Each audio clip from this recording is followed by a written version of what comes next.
Hi everyone, welcome back to my channel. This is Priya. I hope all you good and fine. So आज की video में हम continue करेंगे अपने knowledge and curriculum के आगे के टॉपिक को। हम सेकेंड यूनिट कर रहे थे और हम सेकेंड टॉपिक पे थे, कल्चर एंड नॉलेज पे। तो हमने कल जो था नॉलेज का मीनिंग, कल्चर का मीनिंग डिस्कस कर लिया था। उसके बाद हमने डिस्कस करे थे काइंड्स ऑफ कल्चर क्या होते हैं, उसके करेक्टरिस्टिक्स वगैरह हम डिस्कस कर चुके थे। एजुकेशन एंड कल्चर के बीच में रिलेशन क्या है वो भी हम डिस्कस कर चुके थे। आज हम डिस्कस करेंगे impact of culture on educational institution, कि कल्चर का इम्पैक्ट कैसे पड़ता है एजुकेशनल इंस्टीट्यूशंस पे। तो प्लीज़ वीडियो को एंड तक देखिएगा ताकि जो टॉपिक्स हम पढ़ रहे हैं वो आपको अच्छे से क्लियर हो जाए, क्योंकि इस बार थ्योरेटिकल एग्जाम्स हैं। तो अगर आपको थ्योरी अच्छे से समझ आएगी तो आप पेपर भी अच्छे से दे सकोगे। तो स्टार्ट करते हैं वीडियो को। तो today's topic is impact of culture on educational institutions. कुछ पॉइंट्स इन्होंने दिए हैं कि कैसे कल्चर जो है आपके एजुकेशनल इंस्टीट्यूशंस को इफ़ेक्ट करता है या क्या इम्पैक्ट होता है उसका। फर्स्ट पॉइंट इन्होंने दिया है करिकुलम।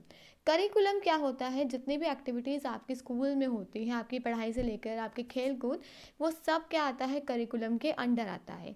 तो करिकुलम कैसे प्रिपेयर किया जाता है? आजकल जो करिकुलम है वो आपके कल्चर और सोसाइटी के अकॉर्डिंग प्रिपेयर किया जाता है कि आपकी सोसाइटी का कल्चर कैसा है।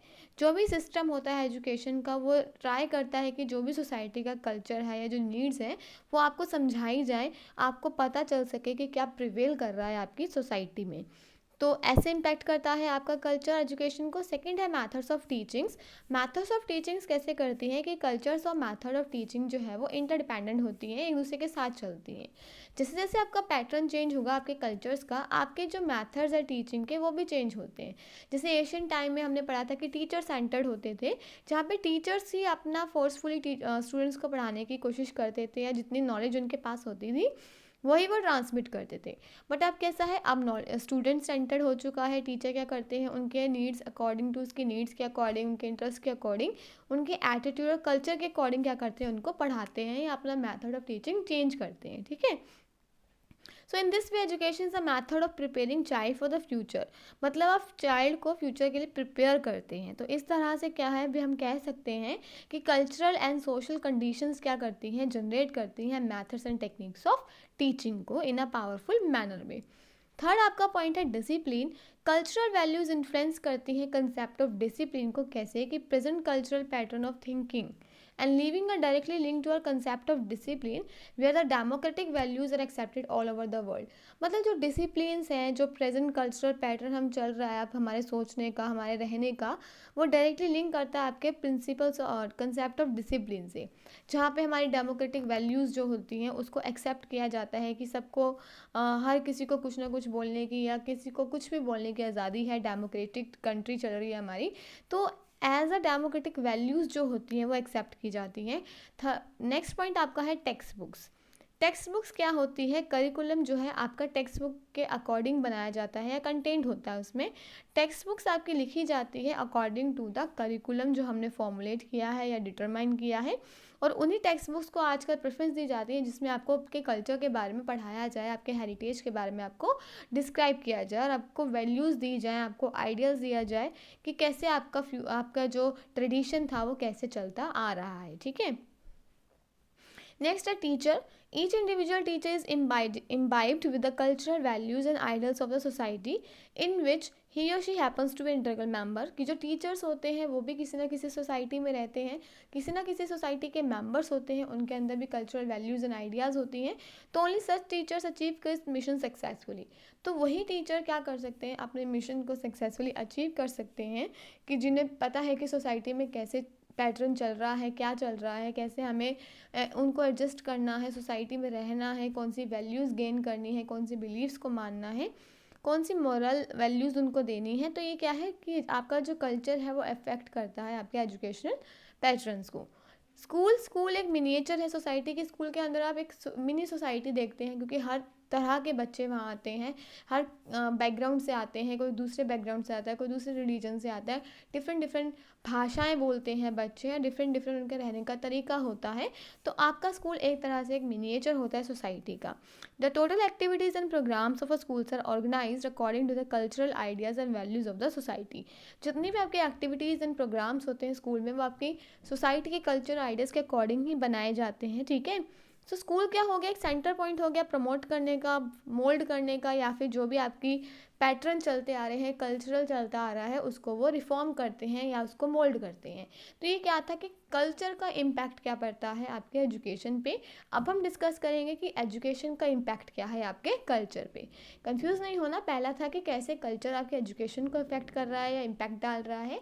अब हम डिस्कस कर रहे हैं कि एजुकेशन कैसे इम्पैक्ट डाल रहा है आपके कल्चर में, ठीक है।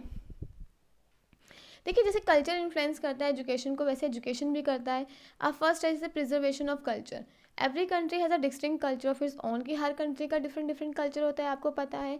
सो वो ट्राई करते हैं कि वो प्रिजर्व करके रखे अपने कल्चर को, कि वो बनाए रखे, कि पीढ़ियों दर पीढ़ियों या जनरेशन टू जनरेशन वो बना रहे। उसके लिए क्या होता है, उसकी ओरिजिनलिटी बनी रहे।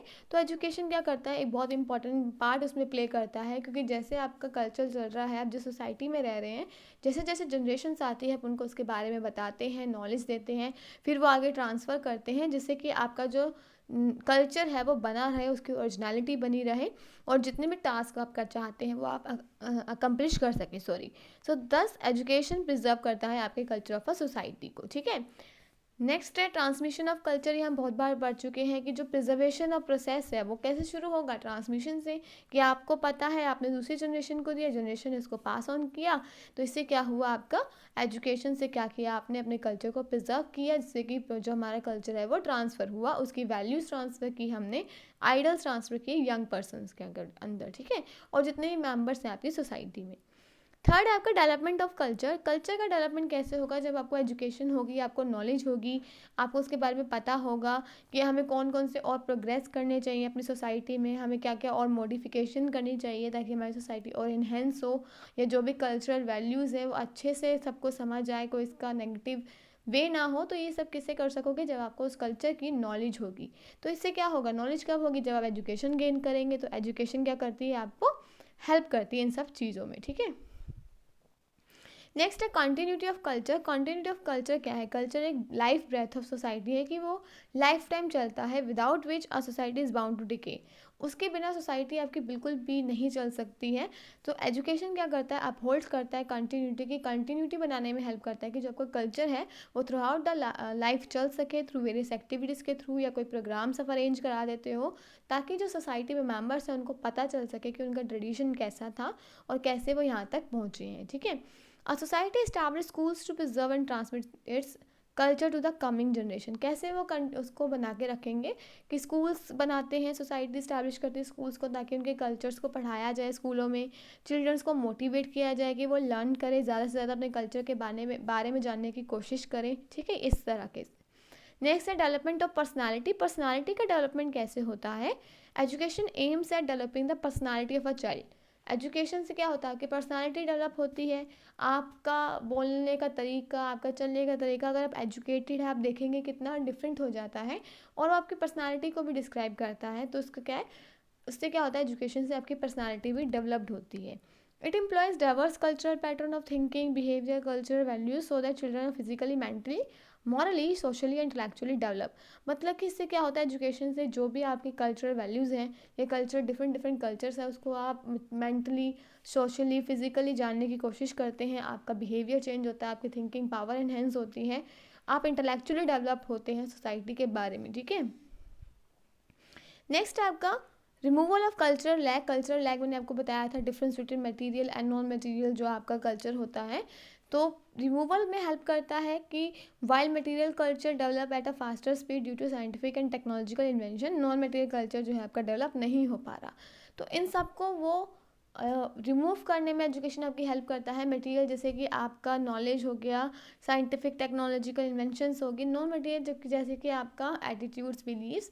तो अगर आपका कल्चरल मटेरियल कल्चरल अगर आपका इनहेंस होता है, और अगर आपको नॉन मटेरियल नहीं हो रहा, मतलब कि कल्चरल लैग आ रहा है, तो इसको रिमूव करने के लिए भी हमें एजुकेशन की हेल्प लेनी पड़ती है, जो इन दोनों के बीच का जो ब्रिज है वो डेवलप करते हैं, ताकि गैप क्या कर सके, हम रिमूव कर सकें, ठीक है। तो नेक्स्ट टॉपिक है आज का, लास्ट टॉपिक या पॉइंट्स आप जिसको कह सकते हो, वो है आपका emerging problems relating to challenges.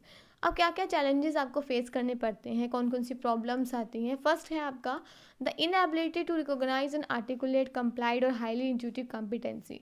मतलब कि बहुत इनएबिलिटीज़ होती हैं कि हम रिकॉग्नाइज नहीं कर पाते, हम आर्टिकुलेट नहीं कर पाते, हमारी कॉम्पिटेंसीज इतनी हाई नहीं होती है आइडियाज़ या नॉलेज से रिलेटेड।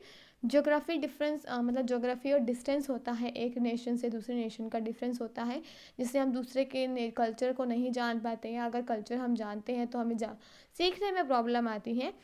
इंफॉर्मेशन टेक्नोलॉजीज लिमिटेड हो चुकी हैं, उसके कारण अगर कोई लिमिटेशन है, जैसे आईसीटी जो है आपकी टेक्नोलॉजी, उसमें कुछ प्रॉब्लम क्रिएट हो जाए, उससे भी हमारा जो चैलेंजेस हमें फेस करने पड़ते हैं। लैंग्वेज आपको पता है डिफरेंट डिफरेंट होती है, उसके वजह से भी प्रॉब्लम्स क्रिएट होती है। एक्सपर्टाइज, किसी को कुछ एक्सपीरियंस होता है, दूसरे पर्सन को कुछ और एक्सपीरियंस होता है कल्चर्स के बारे में, तो उससे भी आपके चैलेंजेस उन सोसाइटी को फेस करने पड़ते हैं। जनरेशनल डिफरेंसेस, आपको पता है कि जनरेशन्स में आजकल बहुत डिफरेंसेस होता है, कम्युनिकेशन गैप होते हैं, कि जनरेशन जो है आज की वो आपके बातों को समझ नहीं पाती है, आप उनकी बातों को समझ नहीं पाते हैं, तो जिससे कि प्रॉब्लम अराइज होती है।